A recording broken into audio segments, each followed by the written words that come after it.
स्वागत है आपका नेक्स्ट आईएएस के इस खास कार्यक्रम न्यूज एंड व्यूज में।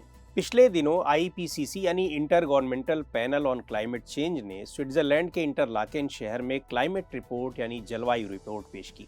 ये छठे असेसमेंट रिपोर्ट के लिए चौथी और अंतिम रिपोर्ट है, जिसे सिंथेसिस रिपोर्ट के नाम से आईपीसीसी पैनल के 58वें सेशन में पेश किया गया है। आज के एपिसोड में हम इसी रिपोर्ट और क्लाइमेट चेंज से जुड़े अन्य एस्पेक्ट्स पर चर्चा करेंगे। ये रिपोर्ट दुनिया भर के सैकड़ों वैज्ञानिकों और कई संस्थाओं की मदद से तैयार की गई है। रिपोर्ट के मुताबिक इस सदी के अंत की बजाय अगले 17 साल में ही ग्लोबल वार्मिंग में 1.5 डिग्री सेंटीग्रेड की बढ़ोतरी हो सकती है। रिपोर्ट के मुताबिक बीते वर्षों में जो भी गर्मी देखी गई वो आने वाले वर्षों के मुकाबले ठंडी महसूस होगी, यानी तपिश इतनी ज्यादा बढ़ जाएगी कि बीते वर्षों की गर्मियां उनके आगे ठंडी लगेंगी। कहने का मतलब कि संकेत खतरनाक है। 36 पन्नों की रिपोर्ट को समरी फॉर पॉलिसी मेकर्स नाम दिया गया है। रिपोर्ट की फाइंडिंग्स पर आगे चर्चा करेंगे, उससे पहले जान लेते हैं कि आईपीसीसी है क्या और ये किस तरह से काम करती है। आईपीसीसी यूनाइटेड नेशंस की एक बॉडी है जो क्लाइमेट चेंज से जुड़े पहलुओं का मूल्यांकन करती है। इस संस्था का गठन 1988 में वर्ल्ड मीटियोरोलॉजिकल ऑर्गेनाइजेशन यानी WMO और United Nations Environment Programme UNEP ने मिलकर किया था। इस समय आईपीसीसी के सदस्य देशों की संख्या 195 है और इस संस्था में WMO और यूनाइटेड नेशंस से संबद्ध सभी सदस्य देश जुड़ सकते हैं। इस संस्था से जुड़ी एक और महत्वपूर्ण बात, भारत के मशहूर पर्यावरणविद RK पचौरी 2002 से लेकर 2015 तक आईपीसीसी के चेयरमैन थे और उन्हीं की लीडरशिप में आईपीसीसी को 2007 में नोबेल पीस प्राइज मिला था। उन्हीं के नेतृत्व में आईपीसीसी ने 5th असेसमेंट रिपोर्ट पेश की थी, जिसके आधार पर पेरिस एग्रीमेंट ऑफ 2015 तैयार हुआ। आईपीसीसी का एक सचिवालय स्विट्जरलैंड के शहर जेनेवा में है, जिसकी मेजबानी WMO यानी वर्ल्ड मीटियोरोलॉजिकल ऑर्गेनाइजेशन करता है। अब जानते हैं कि आईपीसीसी काम कैसे करता है। पहली बात तो ये कि अपनी ओर से कोई साइंटिफिक रिसर्च नहीं करता, बल्कि जो इस विषय के पब्लिश्ड लिटरेचर्स होते हैं उन्हीं का असेसमेंट करता है। इस असेसमेंट के लिए एक्सपर्ट्स आईपीसीसी ऑथर के तौर पर स्वेच्छा से अपना समय देते हैं और हर साल प्रकाशित हजारों साइंटिफिक पेपर्स को पढ़ते हैं, यानी आईपीसीसी इसके लिए कोई अलग से रिक्रूटमेंट नहीं करता।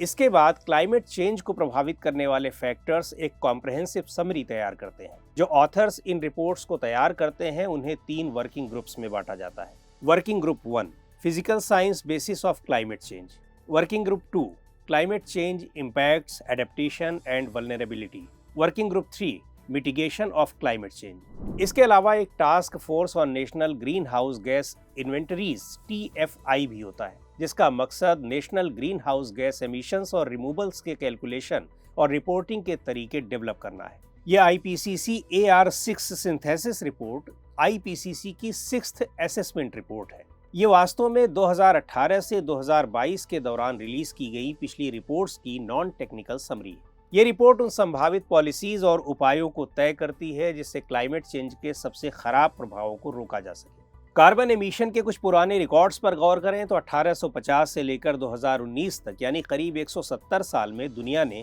2400 बिलियन टन कार्बन डाइऑक्साइड का एमिशन किया है। इनमें से करीब 1000 बिलियन टन यानी 42% एमिशन तो सिर्फ पिछले करीब 30 साल में किया है, यानी 1990 के बाद। Global surface temperature pre industrial levels की तुलना में करीब 1.1 डिग्री सेल्सियस बढ़ गया है और इसमें से 1.07 डिग्री सेल्सियस के बढ़ने की वजह ह्यूमन एक्टिविटीज है।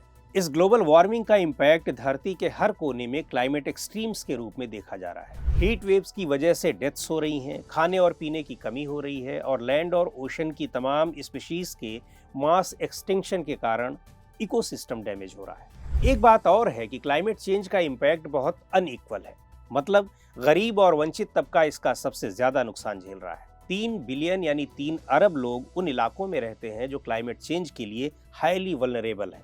2010 से 2020 के दौरान इन इलाकों में रहने वाले लोगों में बाढ़ और सूखे के कारण मरने वाले लोगों की संख्या लो वल्नरेबिलिटी वाले इलाकों में रहने वालों की तुलना में 15% ज्यादा थी। ऐसा माना जा रहा है कि 2030 तक ग्लोबल सरफेस टेम्परेचर किसी भी साल 1.5 डिग्री सेल्सियस तक बढ़ सकता है, जैसा पेरिस एग्रीमेंट के दौरान एक टारगेट के तौर पर तय किया गया था। हालांकि इसकी संभावना 50% ही जताई जा रही है, यानी आधी ही इसकी संभावना है। इसके होने की संभावना आधी ही है। थ्योरेटिकली इसे 1.5 डिग्री सेल्सियस तक सीमित करना तो संभव है, लेकिन इससे नीचे रखने के लिए जरूरी है कि दुनिया भर में कार्बन डाइऑक्साइड का उत्सर्जन 2020 की तुलना में 500 बिलियन टन से ज्यादा न होने पाए। यदि टेम्परेचर बढ़कर 1.5 डिग्री सेल्सियस से ऊपर पहुंच जाता है तो इससे बहुत ज्यादा नुकसान होने की आशंका है। रिपोर्ट में बताया गया है कि जलवायु परिवर्तन के खतरों को रोकने के लिए दुनिया भर में जो कोशिशें की जा रही हैं वो बहुत ही इनसफिशिएंट है। एटमॉस्फेयर में ग्रीन हाउस गैस एमिशंस को कम करने की दिशा में कोशिशें जरूर हुई हैं, लेकिन अभी एडेप्टेशन गैप्स मौजूद हैं और जिस तरह से इम्प्लीमेंटेशन हो रहा है उसे देखते हुए इन गैप्स के और ज्यादा बढ़ने की उम्मीद है। इन गैप्स के पीछे लिमिटेड रिसोर्सेज, प्राइवेट सेक्टर और आम लोगों की कम भागीदारी, पॉलिटिकल कमिटमेंट की कमी और लो सेंस ऑफ अर्जेंसी जिम्मेदार है। 2030 का संकल्प ग्लोबल एक्शन की वर्तमान स्थिति और गति पर्याप्त नहीं है, इसलिए 1.5 डिग्री सेल्सियस तापमान से ज्यादा होने से बचने के लिए जो प्रयास हैं वो सही नहीं है। अभी की स्थिति ये है कि विभिन्न देशों ने मिलकर जो पॉलिसीज घोषित कर रखी हैं, यदि उन्हें पूरी तरह से लागू किया जाता है तो भी सन 2100 तक टेम्परेचर में 2.5 डिग्री सेल्सियस से लेकर 3.2 डिग्री सेल्सियस तक की बढ़ोतरी देखी जा सकती है। रिपोर्ट में कुछ सुझाव भी दिए गए हैं और कहा गया है कि 1.5 डिग्री की लिमिट को अचीव करना संभव है, लेकिन इसके लिए हर देश, हर सेक्टर और हर टाइम फ्रेम पर बड़े पैमाने पर कोशिश करनी होगी। रिपोर्ट में क्लाइमेट रेजिलिएंट डेवलपमेंट को अडॉप्ट करने की बात कही गई है। ये एक डेवलपमेंटल मॉडल है जो कि सस्टेनेबल डेवलपमेंट को बढ़ाने के लिए एडेप्टेशन और मिटिगेशन दोनों को इंटीग्रेट करता है, जोड़ता है। क्लीन एनर्जी, एम्प्लॉयमेंट अपॉर्चुनिटीज बढ़ाने के लिए एयर क्वालिटी को बढ़ाना, टेक्नोलॉजी के जरिए हेल्थ केयर को बढ़ाने जैसी बातों का भी रिपोर्ट में सुझाव दिया गया है। रिपोर्ट में क्लाइमेट जस्टिस की भी बात कही गई है, क्योंकि क्लाइमेट चेंज के लिए जो सबसे कम जिम्मेदार हैं वो भी उतने ही प्रभावित हो रहे हैं।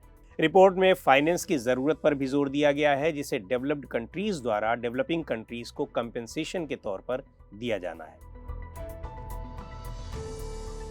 क्लाइमेट चेंज से निपटने के लिए भारत ने अपनी तरफ से भी कई तरह के इनिशिएटिव्स लिए हैं, डोमेस्टिक लेवल पर भी और ग्लोबल लेवल पर भी।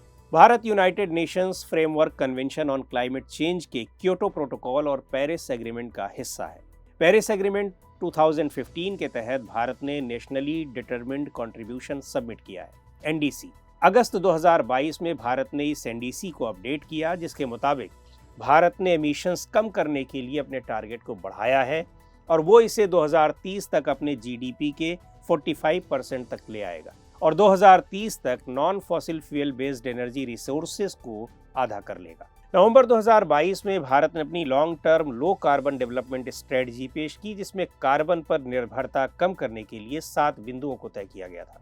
इसके अलावा भारत सरकार national action plan on climate change NAPCC पर अमल कर रही है, जिसमें जलवायु परिवर्तन के लिए solar energy, energy efficiency, water, sustainable agriculture, Himalayan ecosystem, sustainable habitat, green India और स्ट्रेटेजिक नॉलेज जैसे स्पेसिफिक क्षेत्रों में काम किया जाना है। डोमेस्टिक लेवल के अलावा भारत इंटरनेशनल लेवल पर लॉन्च किए गए इंटरनेशनल सोलर अलायंस ISA और coalition for disaster resilient infrastructure CDRI जैसे प्रोग्राम्स में शामिल है।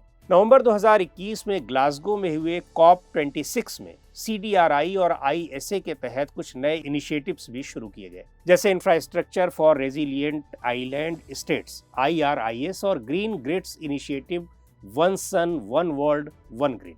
स्वीडन के साथ Bharat leadership group for industry transition lead IT programme को भी लीड कर रहा है, जो स्वैच्छिक तौर पर लो कार्बन ट्रांजिशन को प्रोत्साहित करता है। तो दोस्तों, आज के वीडियो में इतना ही। अगले वीडियो में फिर मिलेंगे हम एक नए टॉपिक के साथ। आपको ये प्रोग्राम कैसा लगा कमेंट करके हमें ज़रूर बताइएगा। आप अपने सुझाव भी हमें भेज सकते हैं।